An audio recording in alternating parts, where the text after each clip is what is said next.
Welcome to Turmeric and Tequila with your host, Kristen Olson. Questioning a better way, one gracefully disruptive conversation at a time.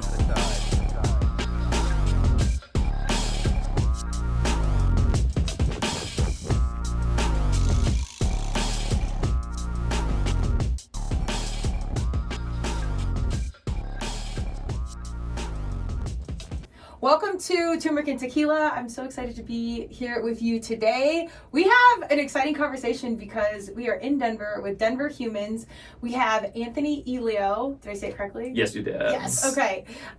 From Denverse magazine, and he's got a podcast that already has 7,000 downloads. Getting close to 7,000. Getting close. So just started, you know, if you've been listening to Turmeric and Tequila, I've been all about the podcast and advocating for people to start a podcast because not everybody has a podcast like the myth says. So we're going to unpack Anthony's journey, talk about the magazine and what he has going on. And we have an incredible party coming up.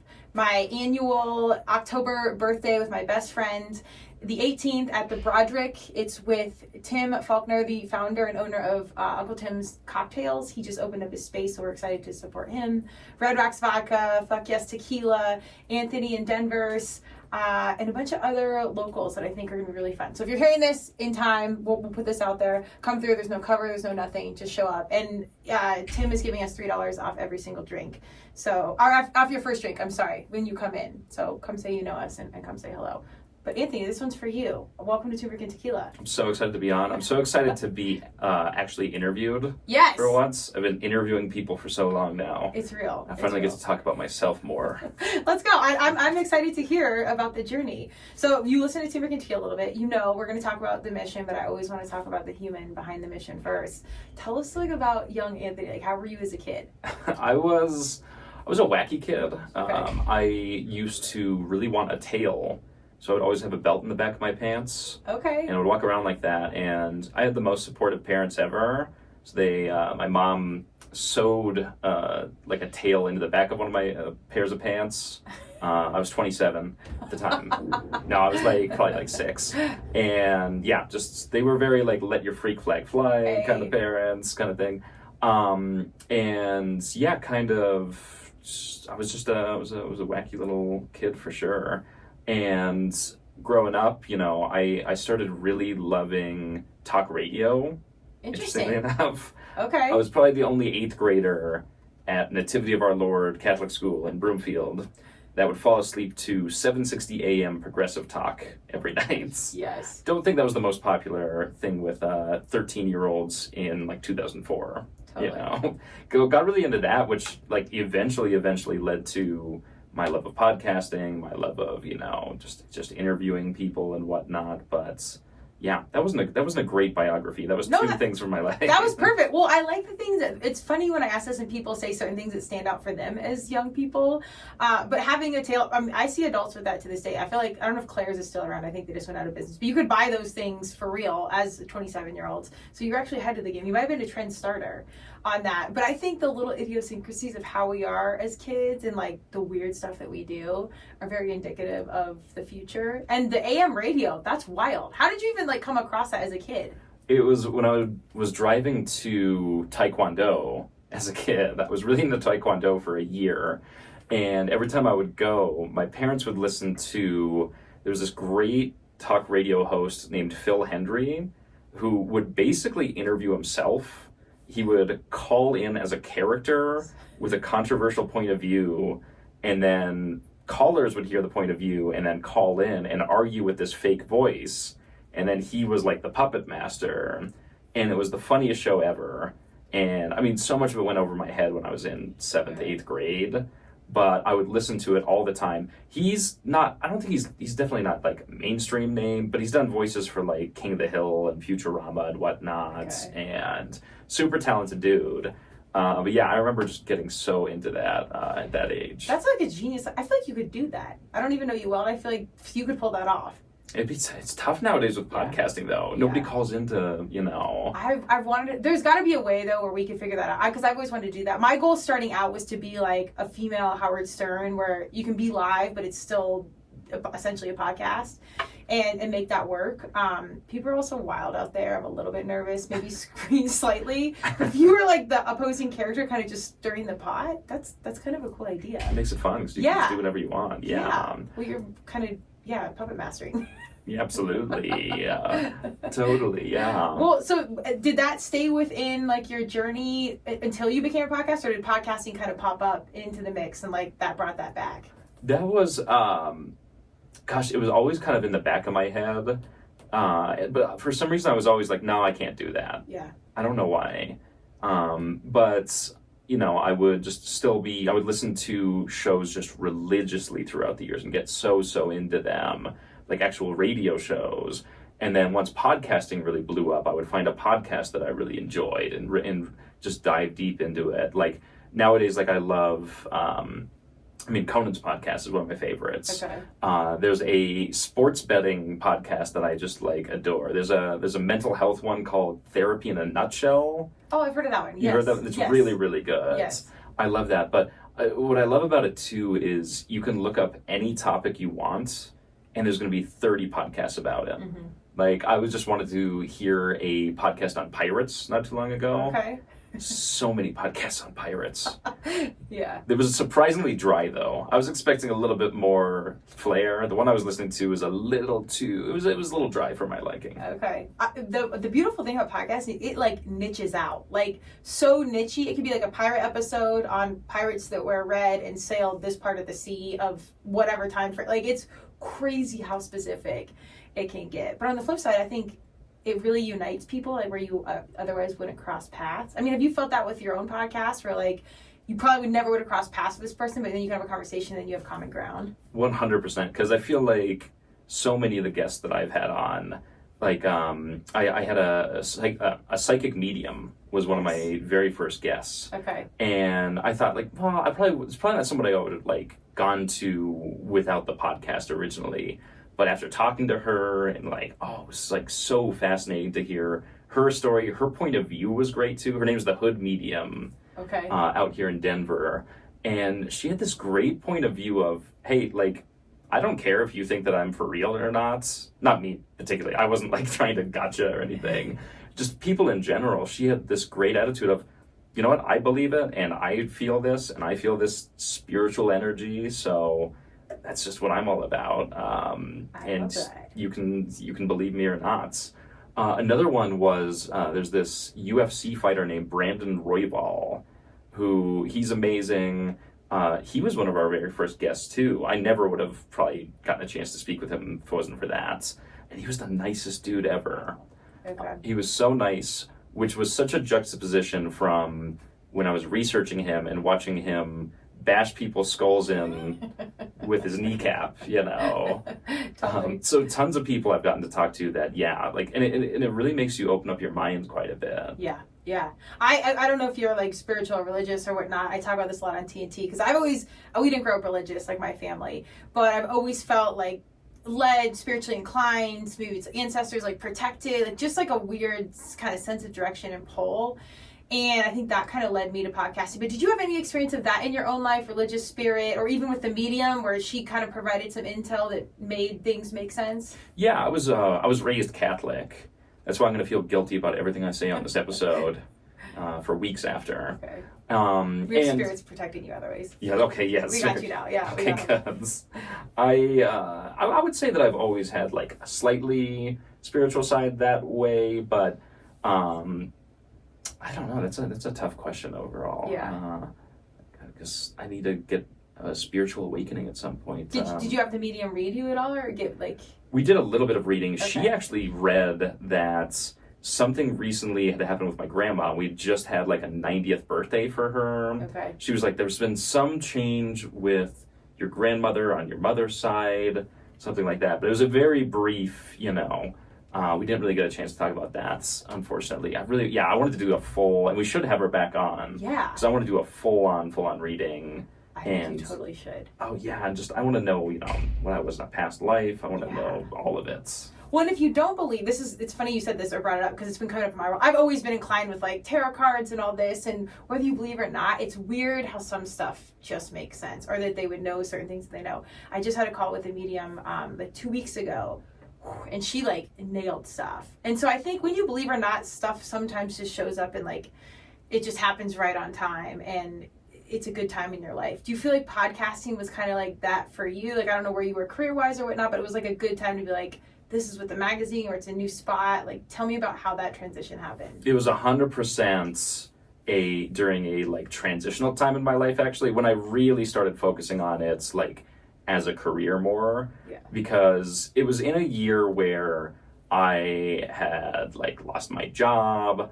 I had a lot of trouble getting a new job. I'd been through like a really tough breakup. I went through like a huge depressive episode at some point. So, because I just felt like so lost. Yeah. And I'm gonna lighten don't worry, I'm gonna lighten things up a little bit as things go on. But I was just lost, and I needed to find something new. And I don't remember what clicked in my head, because I was just applying for all these like copywriting jobs nonstop. And just rejection, and just this feeling of like, can't get out of this pit. Yeah. And yeah, something just clicked in my head. I think while I was listening to an episode of a podcast where they were basically saying like, hey, you should go out and do whatever you want. You know, life is short. And I realized like, this is something I really want to do, between hosting, production. Like, it's something I'm passionate about.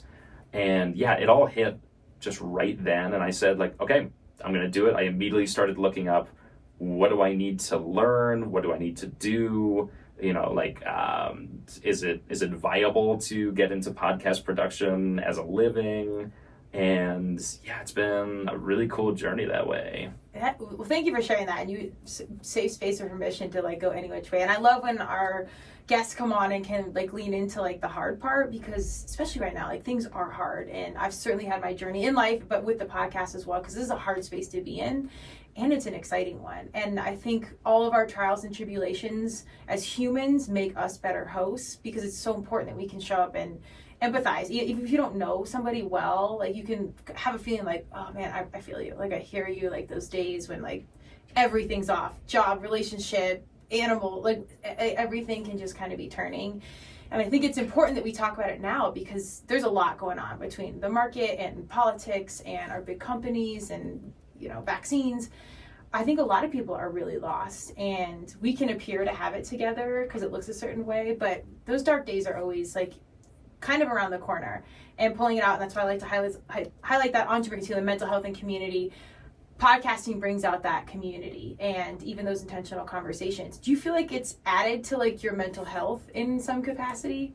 Totally, because, you know, I'm such a social animal, and when you end up working from home a lot, you know, that does suppress that part of you quite a bit. Mm-hmm. So you really get to flex that social muscle like in a really interesting environment kind of thing. And it's something too that, you know, I've gotten to build up over time, and like I'm proud of it. Mm-hmm. And I think that's just great mental health wise, because I feel like, you know, during that kind of dark period before really jumping into it, like I didn't have anything I was really proud of for a bit. I didn't have any like creative outlets, and I was just kind of mopey and I didn't do anything but just like, my only hobby was going to dive bars, and you know, not that it's not a fun thing to do, yeah, you know, but that was all that I like was doing, and then just like waiting to hear rejections from jobs. Yeah. So having that creative outlet has been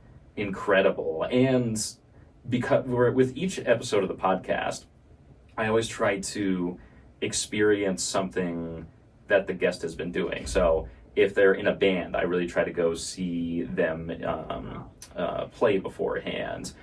We had these folks that run a psychedelic healing center on, and I went and like toured that beforehand. So and then like with you, I like try to like listen to your podcast quite a bit beforehand. Like it really helps you get out of your comfort zone too. And there's a whole bunch coming up. I don't want to spoil anything, but I want to get some really weird stuff coming up. Okay. Where I get to like I don't know, go and do some pretty strange stuff beforehand. Tease it up a little bit. Give us a little intel here. Okay, I want well, I really want, eventually, this is my absolute dream guest, but I want to do a UFO hunt. Okay. With like, alien hunters somewhere. It's my absolute 100% dream guest. Let's manifest this. I could see this happening for sure. Isn't Denver notorious for UFOs? I think everything is now. Okay. I think everywhere has some. The aliens are everywhere. They have cell phones. Yeah. I think Chattanooga is great for UFO. I think just everywhere across the U.S. now, and I think we're close enough to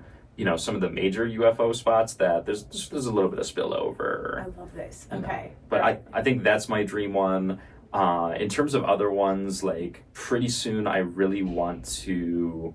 I'm working on this. Go get acupuncture for the first time, and then speak to the acupuncturist a little bit. So I don't know. I just want to just do stuff that I would never do outside of the show. Okay. Hey, if you need anything health and wellness, holler at me. Acupuncture, any of those weird things, that's pretty normal to me. But we know some really good, interesting humans that might streamline your process. But that's exciting.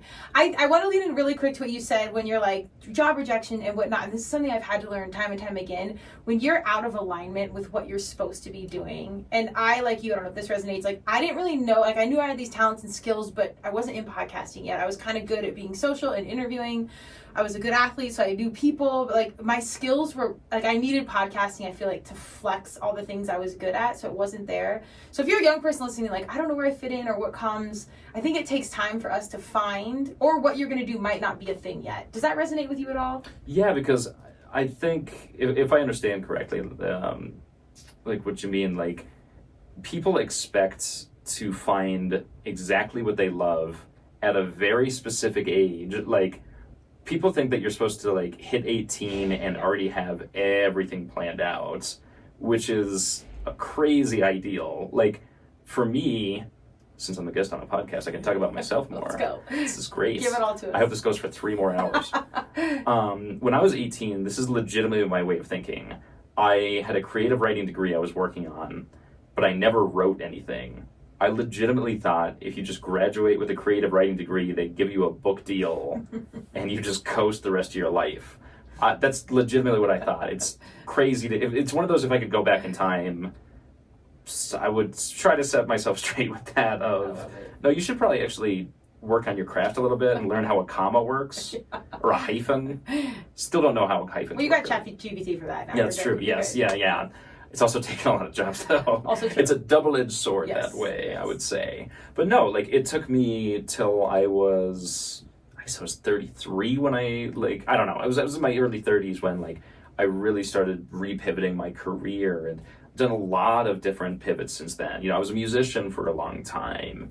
And still are. On tour. I still am. Yeah. We haven't played in a long time though. Okay. I miss playing. That's okay. Go check out his band. Yes. It's on your IG. It's on the IG.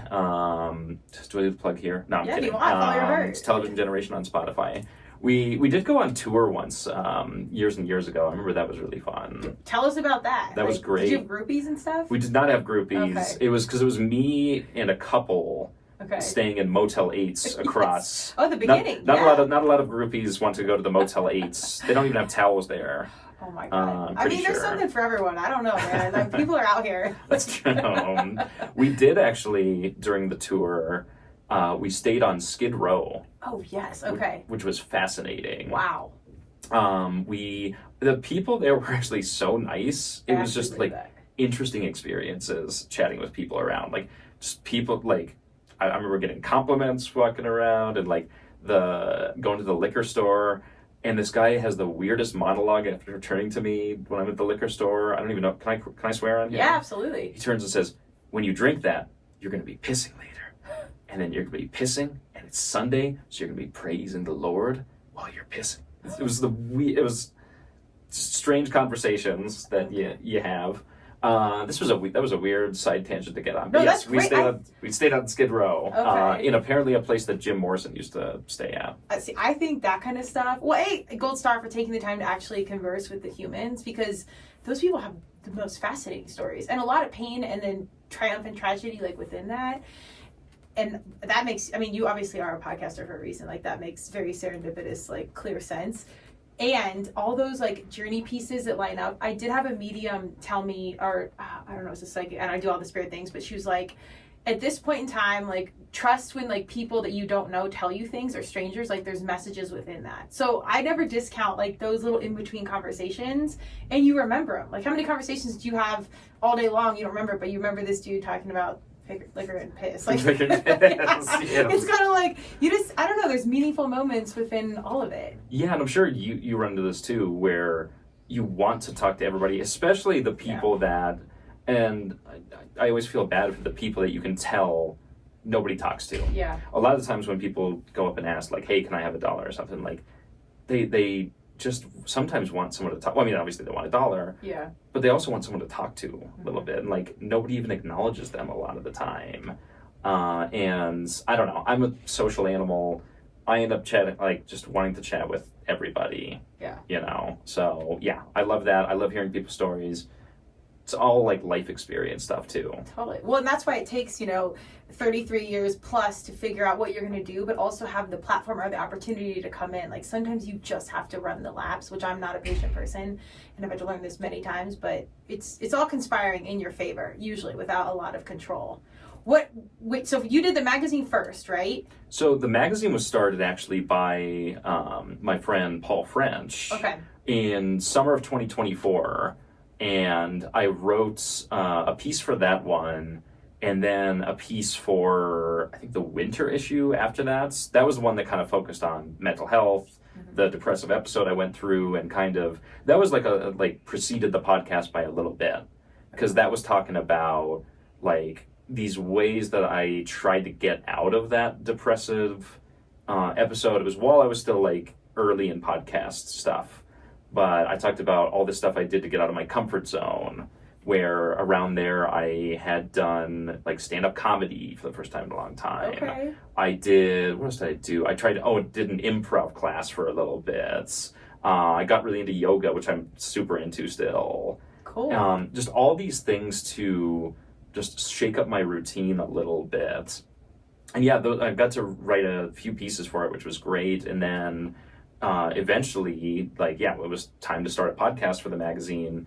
Paul wanted me to host and produce it, and yeah, it's been around for over half a year now. Oh my gosh. What made you guys want to not only do and maintain a magazine, because the print world is pretty hard, and I love that you guys flex on your Instagram, like, it's all done by humans, it's not, just all ChatGPT or whatnot. What made you guys want to go into that space and then expand it with the podcast? Like, these are kind of risky moves at this day and age. Right, 100%.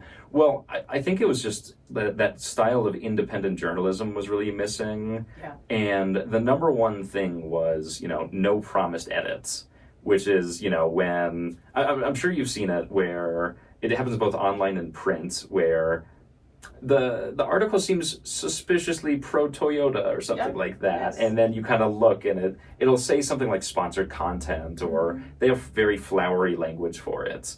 That's something we really wanted to avoid with it. And that was all Paul's brainchild, actually. And him and I actually used to work at magazines together back in the day. Oh, okay. Which is interesting, where we got to interview some interesting people back then. But we noticed those trends back then too of, sponsored content and whatnot. So he got to, it does for a lot of folks, but really wanted to avoid that. And the magazine grew quite a bit. And then I think the next logical step was, kind of expanding the brand a little bit, as much as people don't like to say the word, the brand and all that, expand it with a podcast. And we worked quite a bit on it. I had a bunch of demo episodes that I'd like to wipe from the face of the earth. I listened back to one not too long ago, and makes my skin crawl a little bit.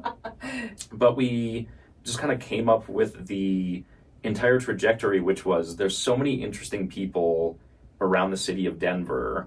We should need a show that, like, spotlights somebody unique every single week, and explores subcultures that people wouldn't usually talk about. Like, we just had Ryan Wong, who's, like, a local country musician on. Okay. And nobody talks about Denver country that much. And I really wanted to hear about that, like, what is this underground country scene? And there's actually quite a few places to go that's, you know, you can see some local country. And I don't know, I love it because I am someone that always loves to hear people's stories and go out and try different things. So it ended up just being mutually beneficial with the podcast because, you know, I got to chat with more people. And it was something that just fit with the, oh God, I'm going to say it again. The brand. Let's go. Let's go. Tuxedos everywhere on these words. If I say it a third time, it's going to be like a Beetlejuice thing, I think. Yeah. Oh, God, I hope Beetlejuice comes through. Absolutely. Is our video recording? Yeah. I think that's great, though, because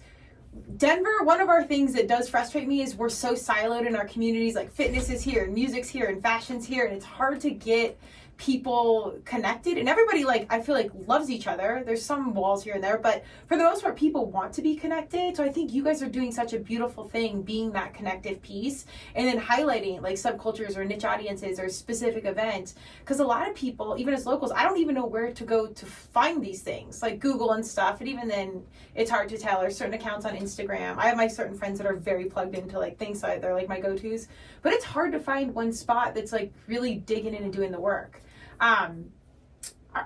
Tell me about more of like what you guys are hoping to do or exciting pieces. I know you got exciting episodes coming out, but give me like some highlights of what we should look forward to. Well, the most recent issue just came out, the fall issue. Okay. We actually had a big like subscriber party for it. Those have been so much fun, where we've had like local comedian perform, local band perform. All of our subscribers get to go to those. They're really fun. And yeah, so that issue is now out on, you know, different newsstands. Not newsstands. I was not ready for the pitch part, clearly. They're like, you know, out at local coffee shops, local bars, if you keep an eye out for it, and open to subscribers as well. And then in terms of the podcast, like speaking to more people, there is one place close by to where I live called the Learned Lemur. I'm really looking forward to speaking to them. I'm really hoping we get them on because I collect animal skulls. Okay. And I've purchased all of mine from my collection from them. And I heard about the process of how they like do it. And I really want to talk about it on the podcast. Okay. Is it humane? I'm pretty sure it's humane. I think animals. I'm an animal lover. I'm pretty sure I think the animals are already already dead. Yes. That's what I would assume. Yes, I'm pretty. You know, Denver's a pretty, you know, pro animal. Yes. Yes. It's a very pro animal area. So, so many people I want to speak with coming up, and you know, I don't want to overpromise or anything, but yeah, just. Lots of great people from interesting subcultures too. I'm here for it. That's really cool. Like I said, I still think there's so much space for people like you guys to connect us in Colorado and in Denver and what we're doing, because there are so many big things going and we don't all know about each other. So I think it's a really powerful platform, the magazine and the podcast. I do want to just lean in a little bit more before we wrap up on your journey, because I'm always so impressed by our resilient humans that go through this, the hard times, the depressive episodes, whatever it might be, and how you pull out. And I've had my own journey, particularly with athletics and getting that step out, and that step out I think leads to all the creative path, like everything next. But are there any wise words or pieces of your own journey you'd want to share where it's like, this was my breakthrough of this pulled me through, or one day this clicked, or I did this specifically? You talked about like getting out of your comfort zone, or any advice you have in that arena for anyone that's listening that might be like, I want to do this but I just can't get out of it. Yeah, in that piece I talked about that I wrote for the magazine last winter, where I really kind of explored the depressive episode, how I got out of it, etc. I really related it to the Pink Floyd album The Wall, which is one of my all-time favorite albums. And, you know, it's a rock opera that's, you know, a man that isolates himself. All the bricks represent different kind of traumas in his life and whatnot, and 100% isolates himself from, you know, the outside world. And it resonated with me so much of, you know, I am stuck inside of this wall, like, and I can't really break out of it. And I, you know, all of these are just built up of different issues, like underlying issues I've had. And breaking out of my comfort zone and really trying to, not do the same thing over and over again, like realizing I was in that rut. And it's not an easy fix, I think, is the one thing I would say to everybody, is it's not as simple as, well, I usually wear blue and today I'm going to wear red, so my mental health is going to, usually I'm a Twix person, or a Twizzlers person, I'm going to try red vines, It's not always just that simple of a fix. You really do need to reshape a lot, and it takes a lot of, a lot of inner, what's that word? Confidence or inner reflection. Inner reflection. Okay. A lot of deep inner reflection. Clearly, I don't open up that much. So this is we're gonna get you out here. Yes. Yeah. A lot of that, and I think that just also it goes without saying, but therapy is so important. Yeah. I have the best therapist in the world. She knows all about me. She knows all about my wacky adventures. Probably way too many details, but it's great. I think that everyone should do that. I mean, if you feel comfortable with it, I don't want to push anybody into anything, but that was also just so important. That's awesome. I know, I appreciate you sharing that, because I think it's like fitness or nutrition. Like, everything's a little bit different for everybody, and there's some common themes of like making that choice to step, making a big decision to change things, and then seeking out therapy. It could be equine therapy, it could be talk therapy, it could be fitness therapy. I mean, CrossFit fitness is for sure my therapeutic zone, so it is what it is. But that human piece, I think, is really huge, particularly as a host and someone out there connecting with people and sharing those pieces. So I appreciate you sharing that good intel, because I do think there's people listening that are always stuck in it, and it's like, we just don't know what to do in this next day. And you never know where the messages of hope come from. So hopefully both of us are that in some capacity. At this stage in the game, I know you're just starting with the podcast and whatnot, and have already had extraordinary success, but for you as a human, what is success to you right now? I mean, for me, it's being creatively fulfilled. So I've got that side of it. I'm really close to my family as well. We spend like a ton of time together. I have like a niece and nephew that are just the best. They're adorable. Love spending time with them. Like, I've really gotten to the point where I feel like much more fulfilled, I will say, with life, and just kind of more content. And it's not always easy, because when I started going to therapy, I learned that I have severe depression and severe anxiety. And those things, not every day is perfect. But, I think just sometimes taking that step back and valuing what you have, and just saying like, man, like, compared to a year ago when I was so lost and just so like aimless, and now it's like, wow, I've got this amazing creative endeavor. I've got so many supportive people in my life. It's wonderful. So yeah, in terms of the future, what would make me feel more, let's see now. Besides the aliens. I think talking to aliens would definitely be tag me on. I'll come through on that. If you need me to come film or something, like, I got your back. Oh, 100%. Yeah. Because I want proof if I'm if I'm one of the first. Then again, I was talking to somebody about this the other day. We live in a day and age where I think an alien could just be walking around. Oh, for and sure. People would just kind of be like, yeah, I don't know, whatever. Like, nothing's shocking anymore. So we might have aliens in the White House. We might have aliens running Entertainment Tonight. I don't know. I think they might be everywhere. I think it's just Entertainment Weekly they run. Yes. Oh, okay. I have proof of this. That's a different podcast. Okay, That's the conspiracy theory episode of Turmeric and Tequila, I think. So that one's under. Okay, well, that'll be a big premiere. I look forward to it. So I interrupted your big success. Like, where you are right now, like maybe specifically professionally. Yeah, I think that making podcasting a huge part of my career has already like been such a success for me. So continuing to grow with that and just making it a part of my life and talking to more people. I think improving as an interviewee, because this is my first time. Oh, yes. And as you can tell, so I don't always know what the hell I'm talking about. So always trying to improve that craft too, and I don't know, just being present too. Yeah. I think is so important, so difficult.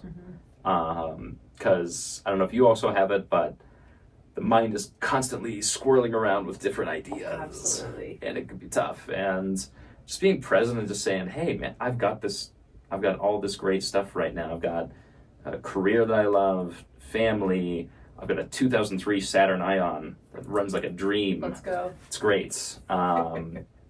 The locks don't work, so I have to climb in through the trunk, actually. Seriously? Yes, it's the quirkiest. Also, the radio keeps playing, and sometimes the engine keeps running after you turn it off. This is great social media content. It's my favorite. It's my favorite car ever.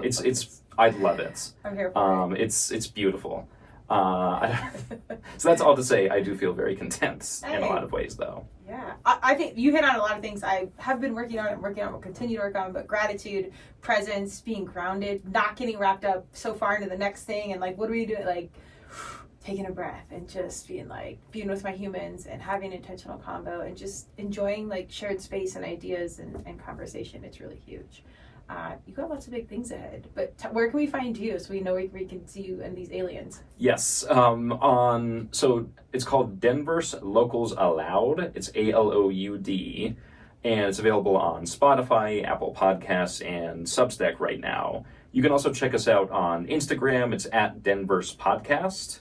And with that, I share just video clips from the episode, different announcements of both the guests that we have, and then we have a featured artist on each episode too.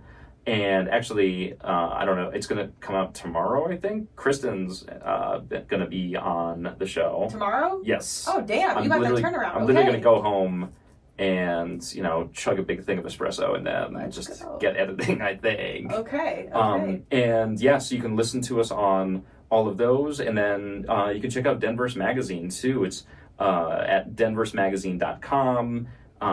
If you want to subscribe to, there's tons of cool benefits. We do exclusive podcast episodes. You can go to all of the great events that we do, and you get to support local journalism and keep building that great Denver art community that we have. I love it. Go check them out. They are, and I will say, this sounds, I think, counterintuitive or simple, but when you have conversations, you can tell when people really care about what they do, and like they're really listening. They're not just having an interview to like sell a thing or whatever. Like, you really care, and you love this, and I definitely think you're on path to however this grows. So it's cool, and I think the audience and our particular young people can really see those things early on because they grew up with social media. So go check these guys out. It comes from a very authentic space. I do want to give a thank you and a shout out to our local supporters, Colorado Clownfish Swim School. They are local and they believe in life skills through sports. So go waterproof your family today. And Declan James Watches, they are local and veteran owned, and 10% of all their proceeds go back to the Navy SEAL Foundation. So lots of good local things. Go check out our guys. And we are going to be at the Broderick October 18th. This podcast will air before then, with a lot of, like I said, local people. Tequila, Red Rocks Vodka, Uncle Tim's Cocktails, Broderick, the Denverse crew, podcast and magazine, I hope, and lots of other people that are just local and doing the hustle like us. So come see us. So I really appreciate your time and energy, and I can't wait to like support each other in this podcast game because it's a jungle. I know we all need pro tips and whatnot. So we'll grow together. Absolutely. It's great to have. I'm excited for the party too, so you can actually show me some good tequila. Yes. Yeah, we'll figure it out. I appreciate it. Thank you so much, Anthony. Absolutely. Cheers.